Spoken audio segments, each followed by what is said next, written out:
Hello, guys. Welcome to the newspaper analysis session brought to you by Iron IS Ignite Foundation. ഇന്ന് നമ്മൾ majorly discuss ചെയ്യാൻ വേണ്ടി പോകുന്നത് September 19 news articles ആണ്. So ഇന്ന് കുറച്ച് നമുക്ക് നല്ല ഇൻട്രസ്റ്റിംഗ് ആയിട്ടുള്ള കുറച്ച് ആർട്ടിക്കിൾസ് വന്നിട്ടുണ്ട്. നമുക്ക് ആദ്യം നേരെ ഡയറക്ട്ലി ആർട്ടിക്കിൾസിലേക്ക് കടക്കാം. Of course as always the Hindu as well as Indian express എന്നാണ് നമ്മൾ ഇമ്പോർട്ടൻ്റ് ആയിട്ടുള്ള ആർട്ടിക്കിൾസ് പിക്ക് ഔട്ട് ചെയ്തേക്കുന്നത്.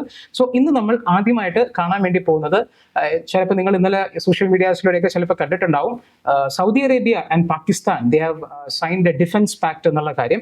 അപ്പോൾ അതിൽ ന്യൂസിൽ വന്നതും ന്യൂസിൽ വരാത്ത കുറച്ച് കാര്യങ്ങളുമായിട്ട് നമുക്കൊന്ന് നല്ലൊരു ഡീറ്റെയിൽ അനാലിസിസ് ആണ് നമ്മൾ ഡിസ്കസ് ചെയ്യുന്നത്. സോ ഇന്നത്തെ നമ്മുടെ ലീഡ് ടോപ്പിക് എന്ന് പറയുന്നത് ആ ഒരു ഡിഫൻസ് പാക്റ്റും അതിന്റെ ഇമ്പാക്ട്, അതായത് അതിന്റെ എഫക്ട്സും കുറിച്ചൊക്കെ ആയിരിക്കും നമ്മൾ പറയാൻ വേണ്ടി പോകുന്നത്. പിന്നെ ദ ഇന്ത്യൻ എക്സ്പ്രസിലായിരുന്നു ആക്ച്വലി എക്സ്പ്ലെയിൻ വന്നത്. നമുക്ക് പിന്നെ ദ ഹിന്ദുവിൽ വന്നിട്ടുള്ള ഓപ്പഡിനെ കുറിച്ചാണ് നമ്മൾ ഡിസ്കസ് ചെയ്യുന്നത്. അത് SDG 3 അച്ചീവ് ചെയ്യാനായിട്ടുള്ള നമ്മുടെ ഹെൽത്ത് സെക്ടറിനെ കുറിച്ചുള്ള ഒരു സജഷൻസ് പോലെ വരുന്നതാണ്. ഇത് രണ്ടുമാണ് നമ്മുടെ ഇന്നത്തെ ലീഡ് ആർട്ടിക്കിൾസ്. അതുകൂടാതെ നമ്മൾ കണ്ടിരുന്ന കുറച്ച് നാൾ മുന്നേ നേപ്പാളിൽ ഒരു വലിയൊരു ജെൻസി പ്രൊട്ടസ്റ്റും റെവല്യൂഷനും ഒക്കെ നടന്നിരുന്നു. അപ്പോൾ അവിടെ ഉണ്ടാവുന്ന ഒരു transition to the new government അത് കുറച്ച് ട്രബിൾസം ആയിട്ടുള്ള രീതിയിലാണ് പോകുന്നത് എന്നുള്ള ഒരു ഹിന്ദുവിലെ എഡിറ്റോറിയലാണ് നമ്മൾ വീണ്ടും ഡിസ്കസ് ചെയ്യുന്നത്. പിന്നെ നമുക്ക് കുറച്ച് എന്താ പറയുക, പ്രിലിം സ്പെസിഫിക് ആയിട്ടുള്ള കുറച്ച് ടോപ്പിക്സ് വരുന്നുണ്ട്. ഒരു GST അപ്പലേറ്റ് ട്രിബ്യൂണലിനെ കുറിച്ച്, ഖജുറാഹോ ഗ്രൂപ്പ് ഓഫ് മോണ്യുമെന്റ്സിനെ കുറിച്ച്, ആർട്ട് ആൻഡ് കൾച്ചറിൽ വരുന്നതാണ്. പിന്നെ ഒരു 2 പ്ലേസസ് ന്യൂസ് വരുന്നുണ്ട്. ഇത് നമുക്ക് വഴിയെ കാണാം. സോ ഫസ്റ്റ് ഓഫ് ഓൾ നമ്മൾ ആദ്യത്തെ ആർട്ടിക്കിളിലേക്ക് നമ്മൾ കിടക്കുകയാണ്. ആദ്യത്തെ ആർട്ടിക്കിൾ നമ്മൾ ചിലപ്പോൾ ഇന്നലെ news, if you are using Instagram കണ്ടിട്ടുണ്ടാവും. ഞാനും ആദ്യം ഈ ഒരു ന്യൂസ് അറിയുന്നത് ഇൻസ്റ്റാഗ്രാം വഴിയാണ്. വലിയ രീതിയിൽ ഇങ്ങനെ വന്നിരുന്നു, Pakistan and Saudi Arabia have signed a defence pact എന്നുള്ള രീതിക്ക്. ഇത് ഞാൻ വായിച്ചപ്പോഴത്തേക്കും ഷോക്ക്ഡ് ആയിപ്പോയി. ഷോക്കിംഗ് ആവാനായിട്ടുള്ള one of the primary reason is ഇവിടെ കൊടുത്തിരിക്കുന്ന ഈ ഒരു ക്ലോസ് കണ്ടോ. ഇത് ഇന്ന് ഈ കാണുന്നത് ഇത് ഹിന്ദുവിൽ വന്നിട്ടുള്ള ആർട്ടിക്കിളാണ്. ഇത് ഇന്ത്യൻ എക്സ്പ്രസ്സിൽ വന്നിട്ടുള്ള ഒരു എക്സ്പ്ലെയിൻഡ് ആർട്ടിക്കിളാണ് കേട്ടോ.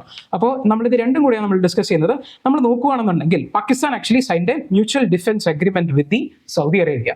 അതിനകത്ത് നമ്മൾ ഷോക്ക് ആവാനായിട്ടുള്ള കാര്യം എന്താ, പല രാജ്യങ്ങൾക്ക് പല ഡിഫൻസ് അഗ്രിമെന്റ്സും സൈൻ ചെയ്യാം. പക്ഷേ ഇതിനകത്ത് ഈ ക്ലോസ് നിങ്ങൾ കണ്ടോ, comprehensive national security wherein any aggression against either country shall be considered an aggression against both എന്നുള്ളത്.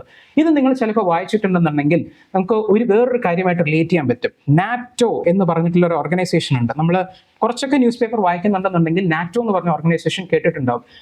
It is led by the US as well as European countries. It was considered as a bloc against the Soviet Union, then Soviet Union. ഇപ്പൊ റഷ്യയാണ്, പക്ഷേ mostly Soviet യൂണിയനെതിരായിട്ടുള്ള ഒരു block ആയിട്ടാണ് ഈ NATO എന്നുള്ള രീതിക്ക് വന്നിരുന്നത്. അപ്പൊ അതിനകത്ത് ഒരു ആർട്ടിക്കിൾ 5 എന്ന് പറഞ്ഞിട്ടുള്ള ഒരു ക്ലോസ് ഉണ്ട്. ആർട്ടിക്കിൾ 5യുടെ ക്ലോസ് അനുസരിച്ച് നാറ്റോയിലെ മെമ്പേഴ്സ് ആയിട്ടുള്ള കൺട്രീസിനെതിരെ ആർക്കെതിരെ ഒരു അറ്റാക്ക് വന്നു കഴിഞ്ഞാലും it is considered an attack against all the other NATO countries എന്നുള്ള കാര്യം. അപ്പൊ ഇറ്റ് ഇസ് എ വെരി എന്താ പറയാ, ഭയങ്കര ഒരു മിലിറ്ററി പാർട്ണർഷിപ്പിന്റെ ഒരു ഭയങ്കര ഒരു രീതിയിലാണ് അതിനെ നമ്മൾ കാണുന്നത്. ഇതിലേക്ക് വരാൻ വേണ്ടിയിട്ടാണ് യുക്രൈൻ പരിശ്രമിച്ചുകൊണ്ടിരുന്നത്. And the attempt by the Ukraine to enter in to the NATO countries was the trigger point for the whole Russia Ukraine war എന്നുള്ളതാണ് നമുക്കൊരു ലളിതമായിട്ട് പറയാനായിട്ട്. അപ്പോൾ ആ രീതിയിലുള്ള ഒരു ക്ലോസ് ആണ് കണ്ടത്. അപ്പോൾ ഇത് ഞാൻ കണ്ടപ്പോഴും, ഞാൻ പേഴ്സണലി കണ്ട സമയത്ത് ഞാനും ചെറുതായിട്ടൊന്ന് ഞെട്ടി. ഇതിന്റെ അമ്മ, ഇത് ഭയങ്കര സംഭവമാണല്ലോ, ഇത് എങ്ങനെ ശരിയാവും? Like Pakistan being a neighbouring country, an enemy country, ഒരു സൗദി അറേബ്യയുമായിട്ട് actually India has a very good relation. That's what this articles also discuss. അപ്പം ഞാനും ചെറുതായിട്ടുള്ള ഒരു ഷോക്ക്ഡ് ആയിപ്പോയി. And there was lot of hue and cry like this is a diplomatic failure for India and everything. പക്ഷേ actually this article while I was reading in the morning, we were sitting as a group, and ഞങ്ങളുടെ director Jishnu Krishna sir, you might have also seen him. നമ്മുടെ orientation session എടുത്തിരുന്നത് Jishnu sir ആയിരുന്നു.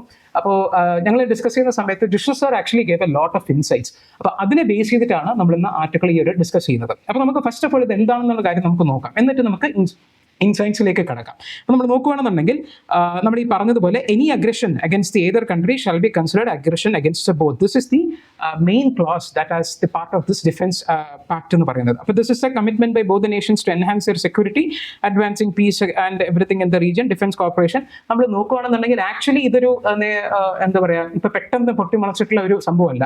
1960s മുതൽ തന്നെ Saudi അറേബ്യയും പാകിസ്ഥാനുമായിട്ടുള്ള ഒരുപാട് നല്ല രീതിയിലുള്ള മിലിറ്ററി കോർപ്പറേഷൻ ഉണ്ടായിട്ടുണ്ട്, സെക്യൂരിറ്റി കോർപ്പറേഷൻ ഉണ്ടായിട്ടുണ്ട്. അതിൻ്റെയൊക്കെ ഒരു പിന്നക്കൾ എന്നുള്ള രീതിക്കാണ് നമുക്ക് കാണേണ്ടി വരുന്നത്. അത്രമാത്രം നമുക്ക് ഇതിനകത്ത് ഇമ്പോർട്ടൻസ് കൊടുക്കേണ്ടതായിട്ടുള്ളൂ. നമ്മൾ ആക്ച്വലി നമ്മൾ കരുതുന്ന പോലെ ഇന്ത്യക്ക് അത്ര പേടിക്കാനായിട്ടുള്ള കാര്യങ്ങളൊന്നും വരുന്നില്ല. നമുക്ക് എങ്ങനെയാണെന്ന് നമുക്ക് നോക്കാം. നമ്മൾ നോക്കുകയാണെന്നുണ്ടെങ്കിൽ 1960s തൊട്ട് തന്നെ ഉണ്ട്. പിന്നെ 1979 മെക്ക മോസിന്റെ സീഷറിന് അവിടെ നമ്മൾ പാകിസ്ഥാൻ സ്പെഷ്യൽ ഫോഴ്സസ് ആയിരുന്നു സൗദിനെ ഹെൽപ്പ് ചെയ്തിരുന്നത്. 1982 ബൈലാറ്ററൽ കോർപ്പറേഷൻ സെക്യൂരിറ്റി അഗ്രിമെന്റ് അവർ തമ്മിൽ സൈൻ ചെയ്തിട്ടുണ്ട്. അപ്പൊ ഇന്ത്യ ആക്ച്വലി ഇതിന് വേറെ ഒരുപാട് കാര്യങ്ങളുണ്ട്. നമ്മൾ പാകിസ്ഥാനി ആംസ് ഒക്കെ ആയിരുന്നു സൗദി അറേബ്യ ഒരുപാട് യൂസ് ചെയ്തിരുന്നത്. അവരുടെ ട്രൂപ്സിന്റെ ട്രെയിനിങ് ഒക്കെ ചെയ്തിരുന്നത് അവിടെയാണ്. അതുപോലെ തന്നെ അവിടുത്തെ ജനറലിന്, പാകിസ്ഥാനി ജനറലിന് അവിടുത്തെ ഒരു അവാർഡൊക്കെ കൊടുത്തിട്ടുണ്ട്, ഹയസ്റ്റ് അവാർഡൊക്കെ കൊടുത്തിട്ടുണ്ട്. അപ്പൊ ഈ രീതിയിൽ വരുമ്പോൾ ഇവിടെ ആക്ച്വലി എന്താ കാര്യം എന്ന് വെച്ച് കഴിഞ്ഞാൽ നമ്മൾ നോക്കുകയാണെന്നുണ്ടെങ്കിൽ ഇപ്പൊ ഇന്ത്യ ആക്ച്വലി ഈ ഒരു ഇഷ്യൂ വന്നപ്പോഴത്തേക്കും Randhir Jaiswal we actually we are taking A cautious stand. നമ്മളിതിനെ അനലൈസ് ചെയ്യുന്നുണ്ട്, നമ്മളിതിന്റെ ഇംപ്ലിക്കേഷൻസ് പഠിച്ചുകൊണ്ടിരിക്കുകയാണെന്നുള്ള ഒരു വളരെ പ്രിൻസിപ്പിൾഡ് ആയിട്ടുള്ള ഒരു സ്റ്റാൻഡ് ആയിരുന്നു നമ്മൾ ചെയ്തിരുന്നത്. അതായിരുന്നു ആക്ച്വലി ഒരു കറക്റ്റ് ആയിട്ടുള്ള രീതിയും എന്ന് തോന്നുന്നു. ബിക്കോസ് നമുക്ക് മനസ്സിലാക്കണം എന്തുകൊണ്ടാണ് ഇപ്പോൾ ഇങ്ങനെ ഒരു സംഭവം നടന്നതെന്ന്. Why did Saudi Arabia sign a pact with Pakistan എന്നുള്ള കാര്യമാണ് നമുക്ക് ഇവിടെ നോക്കേണ്ടത്. നമ്മളിവിടെ നോക്കിക്കഴിഞ്ഞാൽ ഇന്ത്യയുടെ കാര്യം വരട്ടെ കേട്ടോ. ഇന്ത്യയുടെ കാര്യം നമുക്ക് നോക്കാം. ബിക്കോസ് ആദ്യം നമുക്ക് ഇതിന്റെ സിഗ്നിഫിക്കൻസ് ആണ് നമുക്ക് നോക്കേണ്ടത് സൗദി അറേബ്യ പാകിസ്ഥാൻ ഡീലുമായിട്ട്. ബിക്കോസ് നമ്മളിവിടെ നോക്കുകയാണെന്നുണ്ടെങ്കിൽ ഇതിനകത്ത് കണ്ടോ, the agreement had been in the works for A while but it was signed in the ആഫ്റ്റർമാത്ത് of Israel's recent strike in Qatar. നമ്മൾ കുറച്ച് നാല് മുന്നേ നമ്മൾ ഡിസ്കസ് ചെയ്തിരുന്നു. The sovereignty of Qatar violate ചെയ്യപ്പെട്ടു, അവിടെ ഇസ്രായേൽ ഒരു സ്ട്രൈക്സ് കണ്ടക്ട് ചെയ്തു എന്ന് പറഞ്ഞിട്ട്. അതാണ് ബേസിക്കലി ഇപ്പോഴത്തെ ഒരു trigger point for Saudi Arabia to conclude this as soon as possible military pact with or defence pact with the Pakistan എന്നുള്ള കാര്യം. അപ്പോൾ ഇസ്രായേൽ ഒരു മേജർ ഇതായിരുന്നു ഇതിനകത്തൊരു മേജർ പാർട്ട് എന്ന് പറയുന്നത് തന്നെ this is a first major defence pact that an Arab nation has signed with a nuclear armed nation. ഇതാണ് ഏറ്റവും ഇമ്പോർട്ടൻ്റ് ആയിട്ടുള്ള കാര്യം.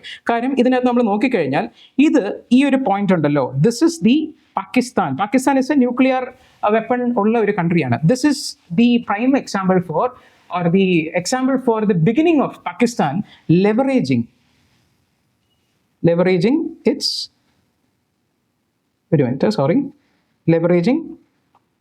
its nuclear weapon. വെപ്പൺ എന്ന് പറയുന്നത് ന്യൂക്ലിയർ വെപ്പൺ ആണ് കേട്ടോ. ഈ അവരുടെ കയ്യിൽ ന്യൂക്ലിയർ വെപ്പണിനെ അത് യൂസ് ചെയ്തിട്ട് അവർ കുറച്ച് സയൻസ്, ഇതിപ്പോൾ ഈ മിലിറ്ററി പാക്ട് ഡിഫൻസ് പാക്ട് എന്ന് പറഞ്ഞാൽ അതിനകത്ത് ഒരുപാട് എക്കണോമിക് ബെനിഫിറ്റ്സ് ഒക്കെ will be investments and economic benefits ഒക്കെ പാകിസ്ഥാന് വരും. പാകിസ്ഥാൻ അറിയാലോ ഇപ്പോൾ ഒരു ഭയങ്കര ഡീറെയിലിംഗ് ആയിട്ടുള്ള അവരുടെ എക്കണോമിക് സിറ്റുവേഷൻ ഭയങ്കര ഗ്രിമാണ്. അപ്പോൾ ആ ഒരു സമയത്ത് ഇങ്ങനെ ഒരു defence deal will boost their economy also. അപ്പോൾ അവരുടെ കയ്യിലുള്ള ആ ന്യൂക്ലിയർ ടെക്നോളജി എന്നുള്ള ഒരു പവറിനെ ലെവറേജ് ചെയ്തുകൊണ്ട് അവർ സൗദി അറേബ്യയുമായിട്ട് സൈൻ ചെയ്യുന്നു. വൈ സൗദി അറേബ്യ സൈനിങ് എന്നുള്ള കാര്യത്തിലേക്ക് നമുക്ക് വരാം. പക്ഷേ ഇപ്പോൾ ഈ ഒരു പാകിസ്ഥാൻ ഇങ്ങനെ ചെയ്യുന്ന സമയത്ത് ഇത് നമുക്ക് ഇനിയും എക്സ്പെക്ട് ചെയ്യാം. ഈ ഒരു പാകിസ്ഥാനുമായിട്ട് ഇങ്ങനെ ന്യൂക്ലിയർ വെപ്പൺസിനെ ലെവറേജ് ചെയ്തുകൊണ്ട് ചെയ്യുന്ന സാധനം ഇനി വേണമെന്നുണ്ടെങ്കിൽ ഖത്തറും അല്ലെങ്കിൽ വേറെ അറബ് വെസ്റ്റ് ഏഷ്യ കൺട്രീസും ഒക്കെ ഇതിലേക്ക് പോകും എന്നാണ് നമുക്ക് കാണാനായിട്ട്. This is going to be a start of the multipolar world. ഇത് ഒരുപാട് അനലിസ്റ്റ് പറയുന്നുണ്ട്. കാരണം മൾട്ടിപോളാർ വേൾഡ് എന്ന് പറയുമ്പോഴത്തേക്കും നേരത്തെ 2 പോൾസ് ആയിരുന്നു, ബൈപോളാർ വേൾഡ് ആയിരുന്നു. ഒന്നല്ലെങ്കിൽ US-ന്റെ ചേരിയിൽ, അല്ലെങ്കിൽ റഷ്യ അല്ലെങ്കിൽ സോവിയറ്റ് യൂണിയന്റെ ചേരിയിൽ.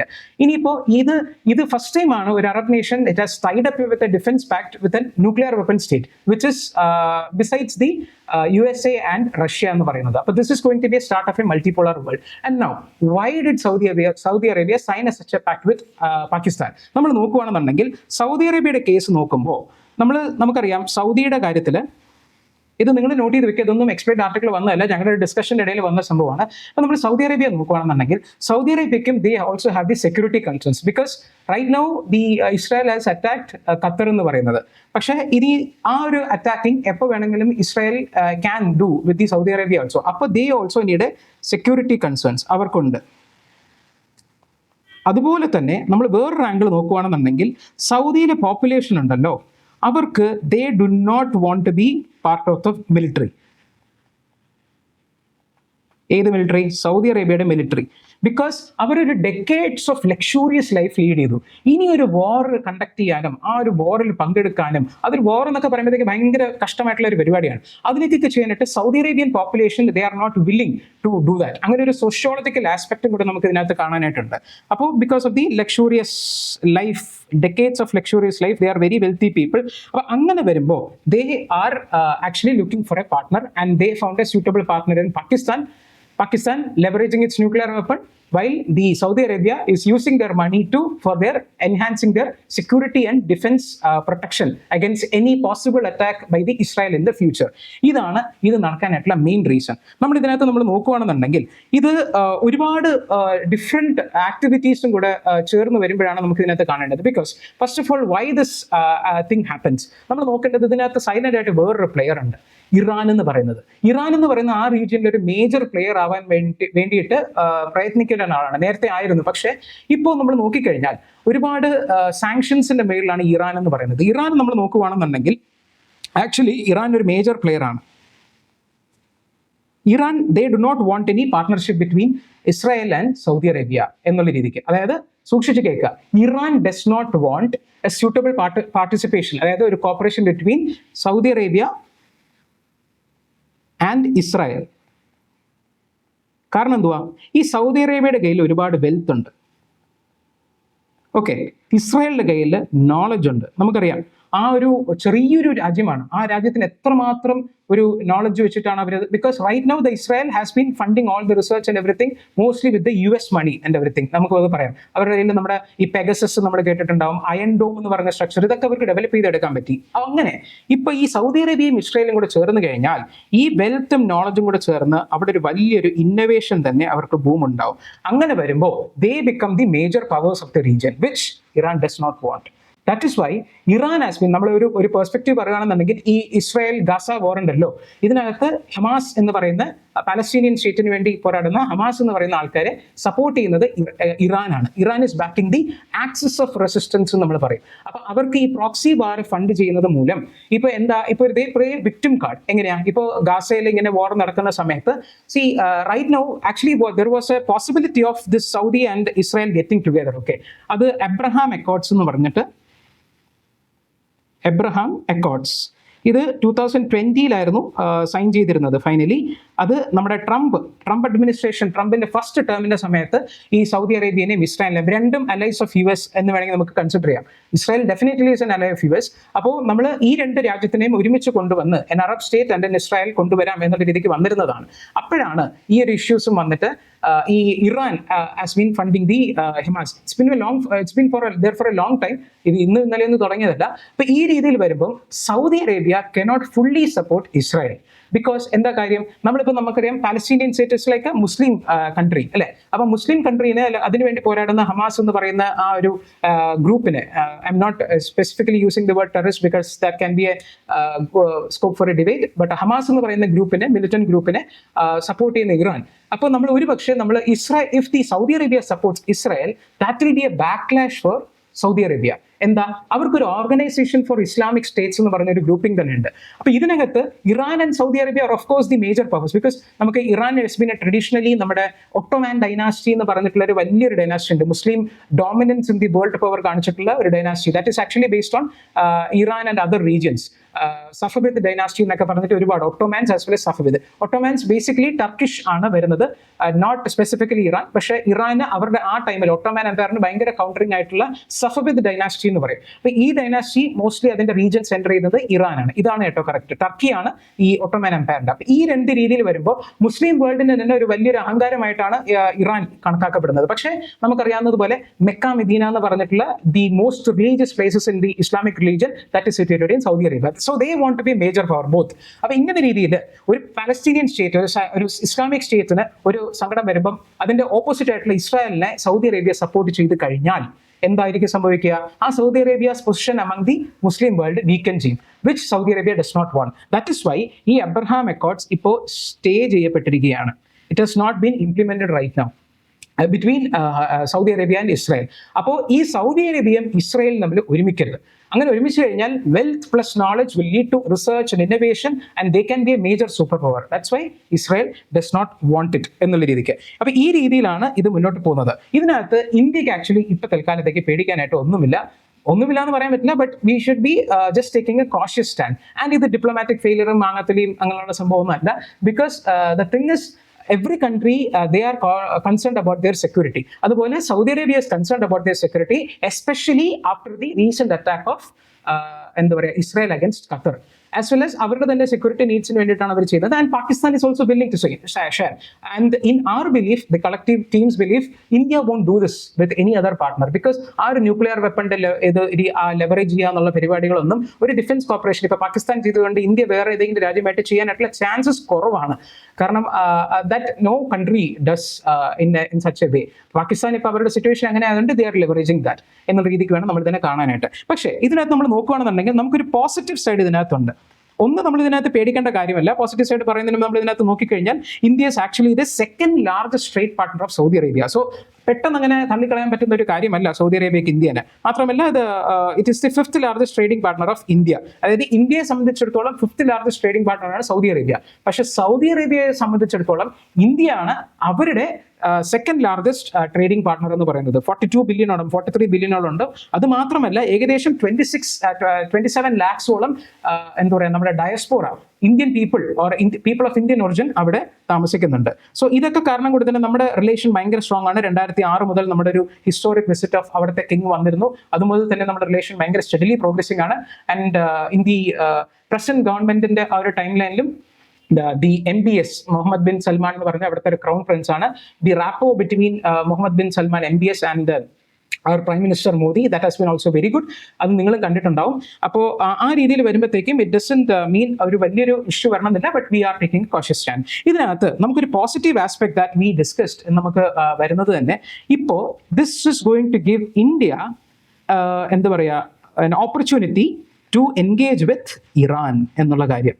കാരണം ഇപ്പോൾ ഈ രീതിയിൽ പവർ ഗെയിംസ് നടക്കുന്ന സമയത്ത് now we have an opportunity to engage more with Iran. Because ഇപ്പോൾ ഇറാൻ കൊണ്ട് നമ്മൾ എന്തുകൊണ്ടാണ് എൻഗേജ് ചെയ്യിക്കേണ്ടത്? ഇറാന് വെൽത്ത് ഉണ്ട് ആക്ച്വലി.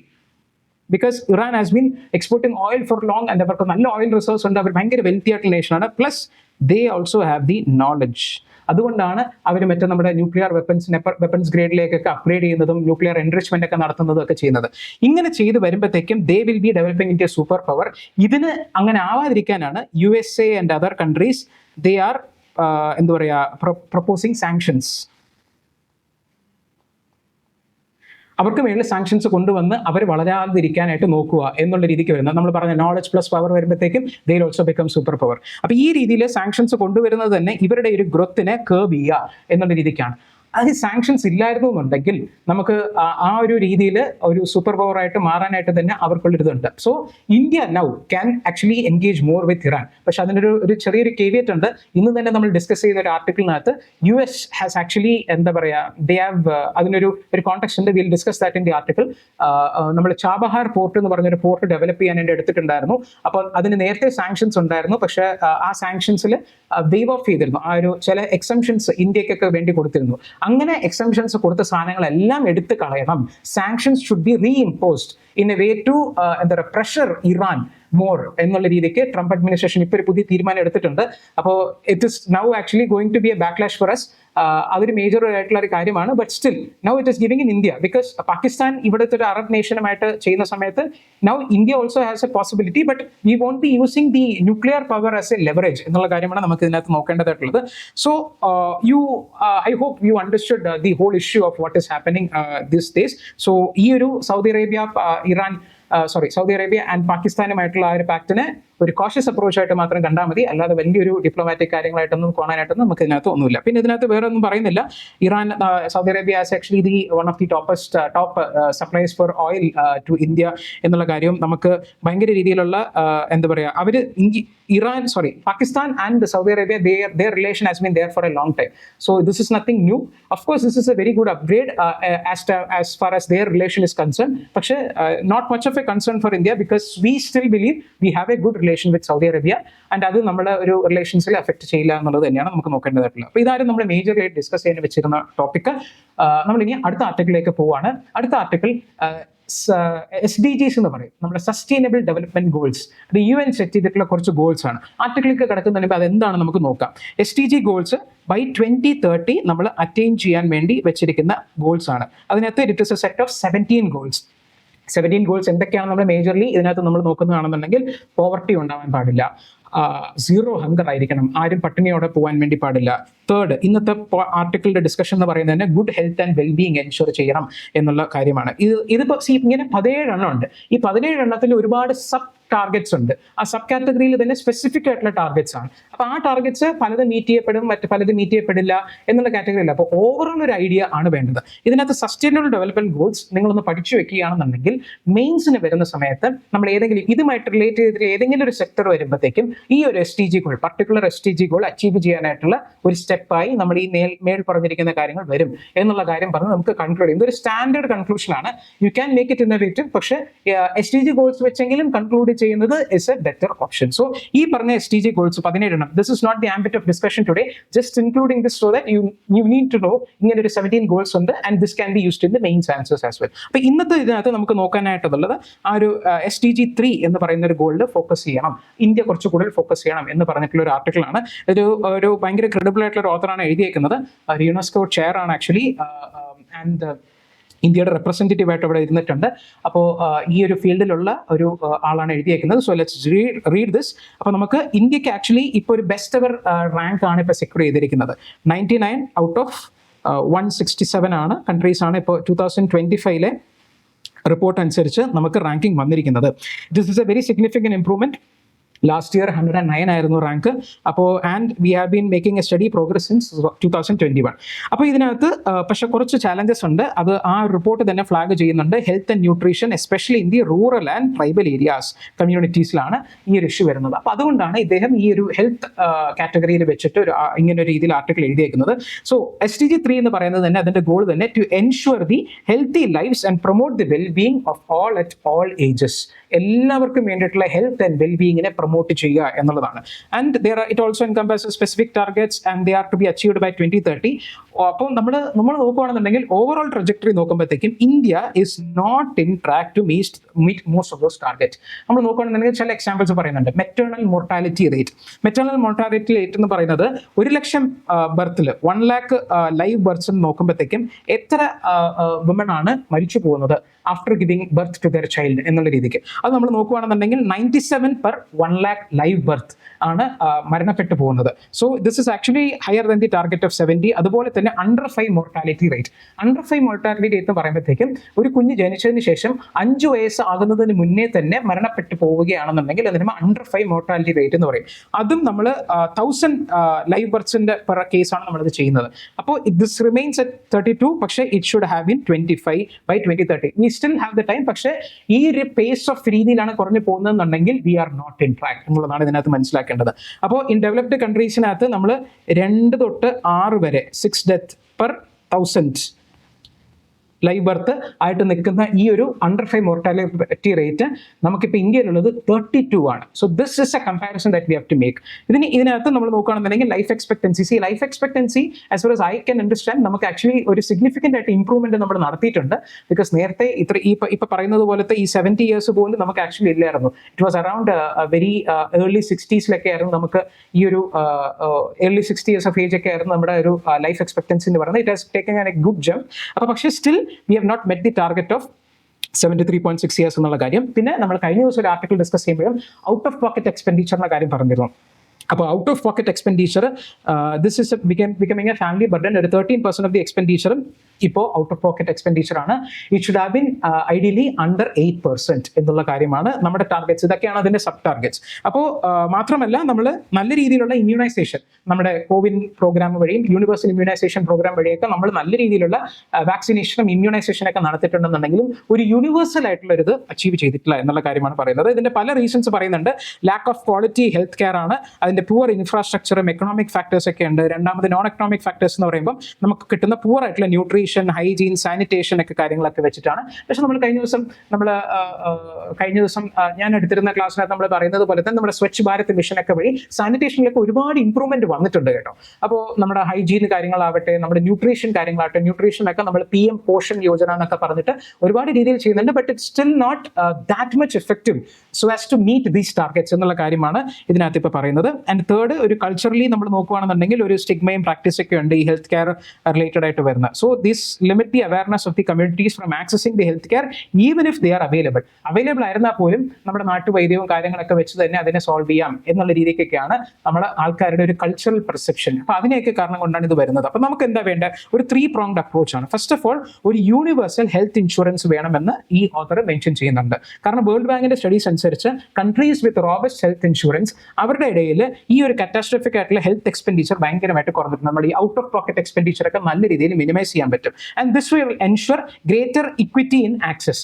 എല്ലാവർക്കും പല കാറ്റഗറി ഓഫ് പീപ്പിളിനും ആക്സസിബിൾ ആയിരിക്കും ഹെൽത്ത് കെയർ. അപ്പോൾ അതിനൊരു യൂണിവേഴ്സൽ ഹെൽത്ത് ഇൻഷുറൻസ് ആണ് പറയുന്നത്. രണ്ടാമത് ഒരു ഹൈ ക്വാളിറ്റി ആയിട്ടുള്ള പ്രൈമറി ഹെൽത്ത് കെയർ എന്നുള്ള കാര്യം. കാരണം primary health and the third one is integration of this primary, secondary and tertiary health care. കാരണം പ്രൈമറി ഹെൽത്ത് കെയർ ആ ഒരു സെന്റേഴ്സിൽ തന്നെ നമ്മൾ കൃത്യമായിട്ട് എന്താണ് ഡിസീസ് എന്ന് ഐഡന്റിഫൈ ചെയ്യാൻ വേണ്ടിയിട്ടുള്ള infrastructure as well as the knowledge, ആ ഒരു പ്രൊഫഷണൽസ് ഉണ്ടായിരുന്നെന്നുണ്ടെങ്കിൽ ദിസ് വിൽ ഹെൽപ്പ് ഏർലി ആയിട്ട് ഡിറ്റക്ട് ചെയ്യാനും ഹോസ്പിറ്റലൈസേഷന്റെ കോസ്റ്റ് റെഡ്യൂസ് ചെയ്യാനും അതൊരു ബെറ്റർ ആയിട്ടുള്ള ലോങ് ടേം അച്ചീവ്മെന്റ്സ് ചെയ്യാനും വേണ്ടിയിട്ട് ഇത് സഹായിക്കും. ഇത് World Health Statistics by the World Health Organization നമ്മൾ കഴിഞ്ഞ ദിവസം കണ്ടു. എസെൻഷ്യൽ മെഡിസിൻസ് ലിസ്റ്റ് എന്ന് പറഞ്ഞ WHO ഇറക്കുന്നത് ഓർത്തപ്പോൾ പറഞ്ഞതേ ഉള്ളൂ. ആ WHO തന്നെ പറയുന്നത് രീതിയിലുള്ള അവരുടെ റിപ്പോർട്ടിനകത്താണ് ഈ പറയുന്നത്. ഏർലി ആയിട്ട് ഡിറ്റക്ട് ചെയ്ത് കഴിഞ്ഞാൽ നമുക്ക് ഒരുപാട് രീതിയിൽ കോസ്റ്റ് ഒക്കെ കുറയ്ക്കാൻ പറ്റും. So here we have to harness the transformative potential of digital health tools. നമുക്കറിയാവുന്നതുപോലെ പ്രധാനമന്ത്രി ABHA എന്ന് പറയും, അതായത് ആയുഷ്മാൻ ഭാരത് ഹെൽത്ത് ഇനിഷ്യേറ്റീവ്. ആയുഷ്മാൻ ഭാരത് യോജനയുടെ അടിയിൽ നമ്മൾ ഡിജിറ്റൽ രീതിയിൽ നമ്മൾ പ്രൊമോട്ട് ചെയ്യുന്നുണ്ട്. എല്ലാവർക്കും ആഭ ID നമ്മൾ കൊടുക്കുന്നുണ്ട്. ആ രീതിയിലുള്ള ഡിജിറ്റലൈസേഷനും ടെലിമെഡിസിൻ എന്ന് പറയുന്നത് തന്നെ നമ്മൾ ഡോക്ടറിനെ നേരിട്ട് പോയി കാണാതെ ഇന്റർനെറ്റ് വഴി നമ്മൾ ആപ്പ് ബേസ് ചെയ്തിട്ടൊക്കെ നമ്മൾ സഞ്ജീവനി ആപ്പൊക്കെ ഉപയോഗിച്ച് നമ്മൾ കാണുന്നതിനെയാണ് നമ്മൾ ടെലിമെഡിസിൻ എന്ന് പറയുന്നത്. ഇതൊക്കെ ലെവറേജ് ചെയ്തുകൊണ്ട് നമുക്ക് ഇതിനെ ചെയ്യണം. Because prevention of the disease is more cost effective than the treatment to such diseases. അപ്പോൾ ഇതിന് നമുക്ക് വേണ്ടത് മേജർലി പറയുന്ന മൂന്നാമത്തെ ഒരു സജഷനാണ്, we have to provide the health education to all the school children. നമ്മൾ സ്കൂളുകളിൽ പഠിക്കുമ്പോൾ തന്നെ ഹെൽത്ത് എഡ്യൂക്കേഷൻ, ഹെൽത്തിനെ കുറിച്ചുള്ള എഡ്യൂക്കേഷൻ, ദി അവയർനെസ് അത് പല സ്ട്രീംസിലും ആവണം. അതായത് ന്യൂട്രീഷൻ ആവണം, ഹൈജീനും സാനിറ്റേഷനും വേണം, റിപ്രൊഡക്റ്റീവ് ഹെൽത്തിനെ കുറിച്ച്, നമ്മുടെ മെന്റൽ ഹെൽത്തിനെ കുറിച്ച്, ഇത് നമ്മളൊരു ട്രീറ്റ്മെന്റ് എടുക്കുന്നതൊന്നും അതൊക്കെ ഒരു നോർമലൈസ് ചെയ്യപ്പെടണം. ഈ രീതിയിൽ കുട്ടികൾക്ക് തന്നെ ഒരു അവയർനെസ് ജനറേറ്റ് ചെയ്ത് കൊണ്ടുവരുന്നതാണ് ഇതിന്റെ മേജർ ആയിട്ടുള്ള ഒരു സ്റ്റെപ്പായിട്ട് ഇദ്ദേഹം പറയുന്നത്. അപ്പോൾ ഇത് ഒരു bit is also actually based on a international practice. ഫിൻലാൻഡിനകത്ത് ഇതേപോലെ സ്കൂൾ ബേസ്ഡ് ഹെൽത്ത് റിഫോംസ് ഉണ്ടായിരുന്നു 1970s and they had lessons on nutrition, hygiene, lifestyle ഒക്കെ. But this has been a major player for them to reduce the cardiovascular rates. അതുപോലെ തന്നെ ജപ്പാനിൽ കമ്പൾസറിലി health education അവരുടെ പാർട്ടായിട്ടുണ്ട്. And this has actually improved their life expectancy. അപ്പൊ ഇങ്ങനെ structured and progressive ആയിട്ടുള്ള ഒരു കരിക്കുലം ഇന്ത്യയിൽ കൊണ്ടുവന്നു കഴിഞ്ഞാൽ we can also see similar results എന്നുള്ള കാര്യമാണ് ഇതിനകത്ത് പറയുന്നത്. അപ്പോൾ നമ്മൾ ഇതിനകത്ത് ഇപ്പൊ ഏകദേശം നമ്മൾ ഗ്ലോബലി നോക്കുകയാണെന്നുണ്ടെങ്കിൽ 17% ഓഫ് ഈ 17 ടാർഗറ്റ്സ് ഉണ്ടല്ലോ, അതിനകത്ത് 17% മാത്രമേ ഓൺ ട്രാക്ക് ഉള്ളൂ. അപ്പോൾ നമ്മളാൽ കഴിയാവുന്ന എല്ലാ എഫേർട്സും നമ്മൾ ചെയ്ത് ഈ ഒരു രീതിയിലേക്ക് അച്ചീവ് ചെയ്യാനായിട്ട് നമ്മൾ നോക്കണം. And that will help us to achieve the goal of Viksit Bharat എന്നുള്ള കാര്യം. ഇത്രയാണ് നമുക്ക് ഇതിനകത്ത് നോക്കാനായിട്ടുള്ളത്. ഇനി നമുക്ക് കുറച്ച് ചെറിയ ചെറിയ ആർട്ടിക്കിൾസ് ആണ് നമ്മൾ ഡിസ്കസ് ചെയ്യാൻ വേണ്ടി പോകുന്നത്. നമുക്കിത് എന്താണ് നമുക്ക് നോക്കാം. ഇത് ഇന്ന് ഹിന്ദുവിൽ വന്നിട്ടുള്ള ഒരു ട്രബിൾഡ് ട്രാൻസിഷൻ എന്ന് പറഞ്ഞിട്ടുള്ള ഒരു ആർട്ടിക്കിൾ ആണ്. Actually we had few more topics. നമ്മൾ നോക്കുകയാണെന്നുണ്ടെങ്കിൽ ഇന്നത്തെ ടെക്സ്റ്റ് ആൻഡ് കോണ്ടെക്സ്റ്റിൽ ഒരു എന്താ പറയുക, നമ്മുടെ മഹാരാഷ്ട്രയിലെ ഓണിയൻ ഫാർമേഴ്സ് പ്രൊട്ടസ്റ്റ് ചെയ്യുന്നു പറഞ്ഞ് വന്നിട്ടുണ്ട്. അപ്പോൾ അതിനകത്ത് 1-2 കാര്യങ്ങൾ എക്സ്പ്ലെയിൻ ചെയ്യാനുള്ളതുകൊണ്ട് നമ്മളിന്ന് എടുക്കുന്നില്ല. രണ്ടാമത് ആക്ച്വലി ഇന്നത്തെ തന്നെ രണ്ടാമതൊരു എഡിറ്റോറിയൽ ഉണ്ട്. അതൊരു സ്റ്റബിൾ ബേണിംഗ് എന്ന് പറഞ്ഞിട്ട് കാര്യത്തിനെ കുറിച്ചാണ് പറയുന്നത്. അപ്പോൾ സ്റ്റബിൾ ബേണിംഗ് എന്താണെന്നുള്ള കാര്യങ്ങളൊക്കെ എക്സ്പ്ലെയിൻ ചെയ്യണം. അപ്പോൾ അതുകൊണ്ട് ഇന്ന് നമ്മൾ എടുക്കുന്നില്ല.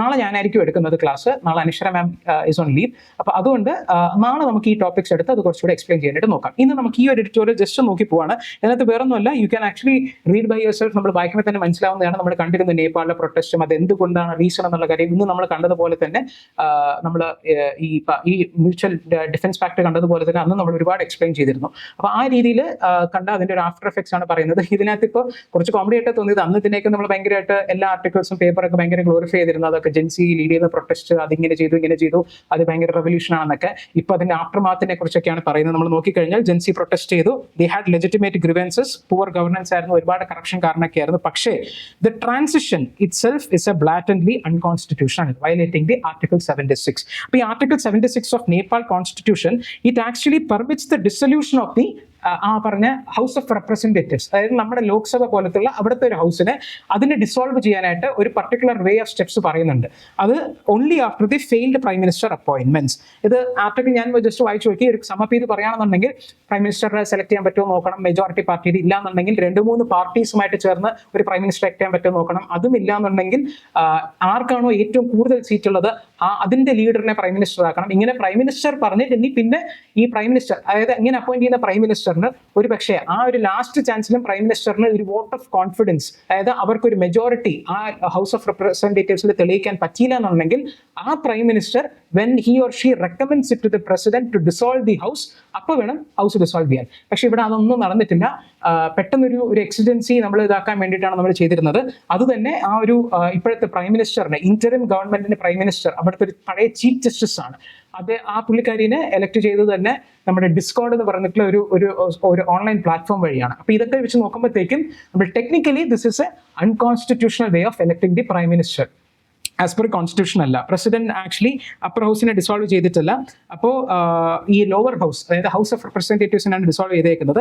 അപ്പോൾ നമ്മൾ ഇപ്പോൾ ഇതിനകത്ത് വേറെ ഒരുപാട് കാര്യങ്ങളുണ്ട്. ആ പ്രൊട്ടസ്റ്റ് നടക്കുന്ന സമയത്ത് പാർലമെന്റ് കത്തുന്ന ഫോട്ടോ നമ്മൾ കണ്ടു. പാർലമെന്റ്, അവിടുത്തെ സുപ്രീം കോർട്ട്, ഇതെല്ലാം തന്നെ കത്തി നശിച്ചു. ഇതിനകത്ത് വൈറ്റൽ ഡോക്യുമെന്റ്സ് ഒക്കെ പോയി, suffering economic losses, grievances issues ഒരുപാടുണ്ട്, destruction of property and document. അപ്പോൾ targeting of this democratic institution is actually എന്താ പറയുക, suggest assault on the Nepal's post constitutional order. അപ്പൊ ഇവിടെ നമ്മൾ ഭയങ്കരമായിട്ടുള്ള നമ്മൾ ആ നേപ്പാളിന്റെ ഹിസ്റ്ററി കണ്ടിരിക്കുന്ന സമയത്ത് തന്നെ നമ്മൾ പറഞ്ഞു എത്രമാത്രം ഒരു രീതിയിൽ കോൺസ്റ്റിറ്റ്യൂഷൻ എഴുതുന്നു, വീണ്ടും എഴുതുന്നു, പിന്നെ കുറെ കാര്യങ്ങൾ വരുന്നു. അപ്പൊ നമ്മൾ ആ രീതിയിൽ വരുന്ന സമയത്ത് ഭയങ്കരമായിട്ടുള്ള ഒരു എഫേർട്സിന് ശേഷമാണ് അതൊക്കെ വന്നത്. ഇപ്പൊ അതൊക്കെ കത്തി നശിച്ചു.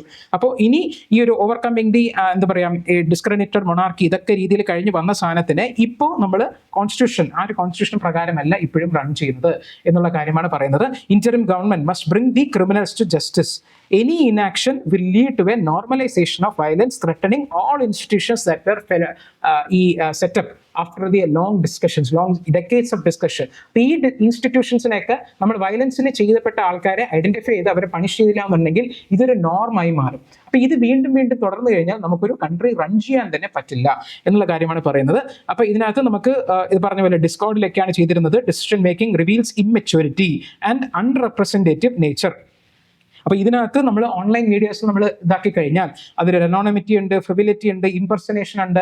കാരണം നമ്മൾ നോക്കുകയാണെന്നുണ്ടെങ്കിൽ ഞാൻ ആ ഒരു സ്ക്രീൻഷോട്ട് ഒക്കെ കണ്ടപ്പോഴത്തേക്ക് 10,000 പേരോ 9,000 പീപ്പിൾ എങ്ങാണ്ടോ ചേർന്നാണ് ആ ഒരു ഇദ്ദേഹം ഈ പറഞ്ഞ ഇപ്പോഴത്തെ പ്രൈം മിനിസ്റ്റർ വേണം എന്ന് പറഞ്ഞ് എലക്ട് ചെയ്തേക്കുന്നത്. എത്ര ലാക്സ് ഓഫ് പീപ്പിൾ ആണ് ആക്ച്വലി ഉള്ളത്, അവരുടെ റൈറ്റ് അല്ലേ പോകപ്പെട്ടിരിക്കുന്നത് ഈ ഒരാളെ സെലക്ട് ചെയ്യുന്ന സമയത്ത്. അപ്പോൾ അതൊരു കറക്റ്റ് രീതിയിൽ വേണം. അപ്പോൾ എത്രയും ഏർലി ആയിട്ട് നമ്മൾ എന്താ പറയുക ഇലക്ഷൻസ് അവിടെ കണ്ടക്ട് ചെയ്യണം. So that there will be a promise of a democratic, plural and republican നയ നേപ്പാൾ എന്നുള്ള കാര്യമാണ് പറയുന്നത്. നല്ലൊരു ആർട്ടിക്കിൾ ആയിട്ട് തോന്നി, ജസ്റ്റ് വായിച്ചാൽ തന്നെ മനസ്സിലാവുന്നതാണ്. Because we have discuss this issue in detail before. അപ്പോൾ നമ്മൾ ഇനി നോക്കുകയാണെന്നുണ്ടെങ്കിൽ GST അപ്പലേറ്റ് ട്രിബ്യൂണൽ ആണ്. ജസ്റ്റ് ഇതൊരു ന്യൂസ് വന്നിരുന്നു. അപ്പോൾ അത് ഓപ്പറേഷനലൈസ് ചെയ്യാൻ പോവുകയാണ്. അപ്പോൾ അതിൻ്റെ ഒരു ടൈം ലൈൻസും കാര്യങ്ങളൊക്കെ ഇപ്പോൾ വന്നിട്ടുണ്ട്. നമ്മുടെ ഈ ലേറ്റസ്റ്റ് ആയിട്ട് നടന്നിട്ടുള്ള 56th മീറ്റിംഗിലായിരുന്നു ഇതിന് ഓപ്പറേഷൻസ് ചെയ്യാം എന്നുള്ള രീതിക്ക് വന്നിരുന്നത്. അപ്പോൾ ഇതിന്റെ ടെക്നിക്കൽ ഡീറ്റെയിൽസ് ഒക്കെ നമുക്ക് നോക്കേണ്ട കാര്യമില്ല, ബിക്കോസ് അതിന്റെ റൂൾസും കാര്യങ്ങളൊക്കെ വരുമ്പോൾ നമ്മൾ ഡീറ്റെയിൽ ആയിട്ട് പറയാം. ഇതിനകത്ത് ജസ്റ്റ് നോക്കിയാൽ മതി, ഇതൊരു സ്റ്റാറ്റ്യൂട്ടറി ആയിട്ടുള്ള അതോറിറ്റിയാണ്, സ്പെഷ്യലൈസ്ഡ് അതോറിറ്റിയാണ്. സ്റ്റാറ്റ്യൂട്ടറി അതോറിറ്റിയാണ് under the CGST act of 2017 അന്ന് വന്നതാണ്. പക്ഷേ ഇതുവരെ നമ്മൾ ഓപ്പറേഷനലൈസ് ചെയ്തില്ലായിരുന്നു. ഇപ്പോഴത്തെ ഒരു മീറ്റിംഗിൽ നമ്മളിത് ചെയ്തിട്ടുണ്ട്. It has the powers of A civil court. ഡൽഹിയിലാണ് അതിൻ്റെ ഒരു പ്രൈമറി ബെഞ്ച് വരാൻ വേണ്ടി പോകുന്നത്. ഇതിനകത്ത് ഒരു പ്രസിഡന്റ് ഉണ്ടാവും, ഒരു ജുഡീഷ്യൽ മെമ്പർ ഉണ്ടാവും, 2 ടെക്നിക്കൽ മെമ്പേഴ്സ് ഉണ്ടാവും.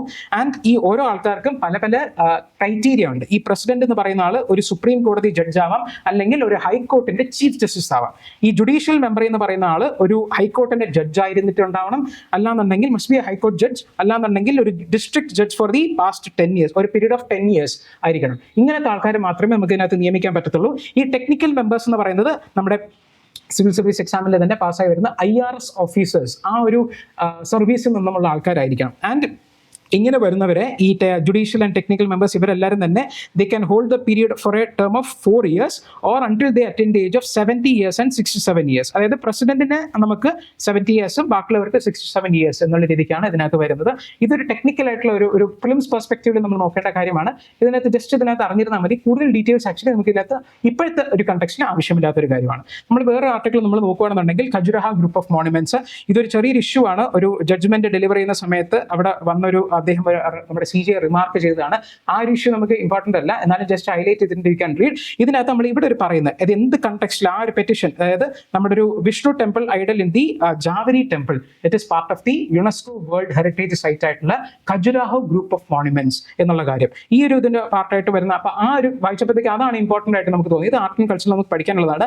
ഖജുരാഹോ എന്ന് പറയുന്നത് ഇവിടെയാണ്, നമ്മുടെ മധ്യപ്രദേശിലാണുള്ളത്. അപ്പൊ അത് mostly Hindu as well as Jain related temples അവിടെ കാണാൻ പറ്റും. അത് നമുക്ക് അറിഞ്ഞിരിക്കേണ്ടതാണ്. ആക്ച്വലി നമ്മുടെ GS ക്ലാസ്സിൽ നമ്മൾ ഇതിനെക്കുറിച്ച് കൂടുതലായിട്ട് പഠിക്കും. Jain as well as Hindu temples ആണ് ഇതിനകത്ത് കൂടുതൽ നമ്മൾ കാണുന്നത്. ആൻഡ് ഇതൊരു നഗര സ്റ്റൈൽ ഓഫ് ആർക്കിടെക്ചർ എന്നൊക്കെ നമ്മൾ പറയും. നോർത്ത് ഇന്ത്യയിൽ പ്രിഡോമിനൻ്റ്ലി കണ്ടുവരുന്ന ഒരു സ്റ്റൈൽ ഓഫ് ആർക്കിടെക്ചർ ആണ്. ആൻഡ് മോസ്റ്റ്ലി ഇതൊരു ചണ്ടേല ഡൈനാസ്റ്റി എന്ന് പറയും. ചണ്ടേല ഡൈനാസ്റ്റി ആൾക്കാരാണ് ഇതിനെ ബിൽഡ് ചെയ്തിട്ടുണ്ട്, ഖജുരാഹോ ഗ്രൂപ്പ് ഓഫ് മോണുമെന്റ്സ്. ഇപ്പോഴത്തേക്ക് ഇത് മാത്രം അറിഞ്ഞാൽ മതി, നമ്മൾ കൂടുതൽ GS ക്ലാസ്സിൽ പഠിക്കുന്നുണ്ടാവും. നമ്മൾ പിന്നെ നോക്കുകയാണെന്നുണ്ടെങ്കിൽ Chabahar port actually right now actually we are exceeding the time, so I'll just go with this. ഈ പറഞ്ഞ ചാബഹാർ പോർട്ട് എവിടെയാണെന്നുള്ള കാര്യം മാത്രം നമുക്ക് നോക്കാം. ഇതിന് implication I'll take it tomorrow. Okay, I hope you are fine with it. നമുക്ക് നാളെ ഇത് ഡീറ്റെയിൽ ആയിട്ട് എടുക്കാം. നമ്മൾ നോക്കുകയാണെന്നുണ്ടെങ്കിൽ ചാബഹാർ പോർട്ട് എന്ന് പറയുന്നത് ഇറാനിലാണ് ഇതുള്ളത്. ഇന്ത്യയിൽ നിന്നും ആക്ച്വലി ഒരു കണക്ടിവിറ്റി, അതായത് നമ്മൾ നോക്കിക്കഴിഞ്ഞാൽ ഇത് ഇത്രയും പാകിസ്ഥാനാണ്, ഈ രീതിയിൽ പോകുന്നത് ഈ ഒരു ഏരിയ എന്ന് പറയുന്നത് പാകിസ്ഥാനാണ്. പാകിസ്ഥാനിൽ ഈ ഗ്വാദർ പോർട്ട് എന്ന് പറയും, ഈ ഒരു പോർട്ട് ഉണ്ട്. അപ്പൊ നമുക്ക് ആക്ച്വലി അഫ്ഗാനിസ്ഥാനിലേക്കോ സെൻട്രൽ ഏഷ്യൻ റീജിയനിലേക്കോ നമ്മുടെ ഈ പറഞ്ഞ അഫ്ഗാനിസ്ഥാൻ സെൻട്രൽ ഏഷ്യൻ റീജിയനിലേക്കൊക്കെ എത്തിപ്പെടണമെന്നുണ്ടെങ്കിൽ പാകിസ്ഥാന്റെ ഒരു സഹായം നമുക്ക് വേണം. Because we don't have a direct border or crossing with Afghanistan.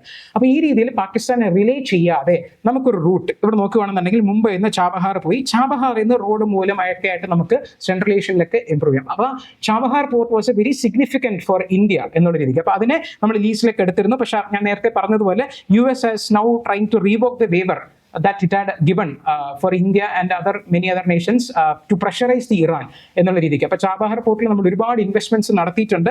അപ്പോൾ അതൊക്കെ ഇപ്പോൾ എന്ത് രീതിയിലാവും എന്നുള്ള കാര്യം ഇംപ്ലിക്കേഷൻസ് നമുക്ക് സ്റ്റഡി ചെയ്യേണ്ടിയിരിക്കുന്നു. ഇന്നത്തേക്ക് ഇത്ര അറിഞ്ഞാൽ മതി. വേറൊരു ചെറിയൊരു ആർട്ടിക്കിൾ കൂടെ നമുക്കുണ്ട്. നമ്മൾ നോക്കുകയാണെന്നുണ്ടെങ്കിൽ ട്രംപ് ബഗ്രം എയർബേസ് എന്ന് പറയുന്ന ഒരു ഏരിയനെയും കൂടെ പുള്ളിക്ക് തിരിച്ചെടുക്കണം എന്ന് പറയുന്നുണ്ട്. അതായത് അഫ്ഗാനിസ്ഥാനിൽ US ഒക്കുപ്പൈ ചെയ്തിട്ടുണ്ടായിരുന്നു. ആൻഡ് 2021 അവർ ഒരു ഇതുമില്ലാതെ അങ്ങനെ അതായത് ഭയങ്കര ഡിസോർഡർലി വേയിൽ അവർ അവിടെ നിന്ന് പോവുകയായിരുന്നു ചെയ്തിരുന്നത്. അപ്പോൾ ഈ ബഗ്രം എയർബേസ് എന്ന് പറയുന്നത് എവിടെയാണ് എന്നുള്ള കാര്യം നമ്മൾ നോട്ട് ചെയ്ത് വെക്കണം. That can be a possible prelims question. കാബൂളിന്റെ അടുത്താണ്, അഫ്ഗാനിസ്ഥാനിലാണ് ബഗ്രം എയർബേസ് ഉള്ളത്.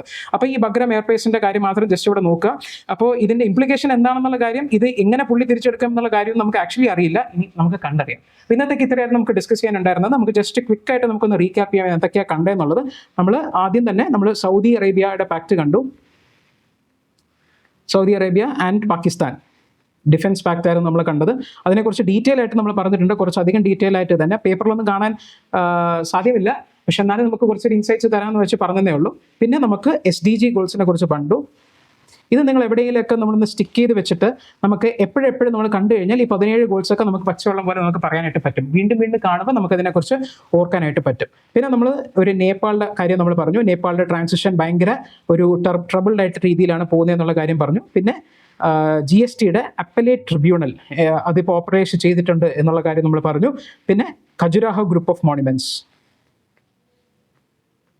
അതൊരു യുനെസ്കോ വേൾഡ് ഹെറിറ്റേജ് സൈറ്റ് ആണ്. പിന്നെ നമ്മൾ 2 പ്ലേസസ് ഇൻ ന്യൂസാണ് നമ്മൾ കണ്ടത്. ഇത് ഒന്ന് ചാബഹാർ പോർട്ടാണ്, ഇത് ഇറാനിലാണുള്ളത്. അതുപോലെ തന്നെ നമ്മൾ ബഗ്രം എയർബേസ് കണ്ടു. ബഗ്രം എയർബേസ് അഫ്ഗാനിസ്ഥാനിലാണ് ഉള്ളത്. അപ്പോൾ ഇതായിരുന്നു നമ്മൾ ഇന്ന് മേജർലി ഡിസ്കസ് ചെയ്ത topics. So will be meeting tomorrow also. So അന്ന് ഞാൻ ഈ പറഞ്ഞ 2-3 ആർട്ടിക്കിൾസിനെ നമുക്ക് നാളെ കുറച്ച് ഡീറ്റെയിൽ ആയിട്ട് നോക്കാം. So will meet you tomorrow. Good bye.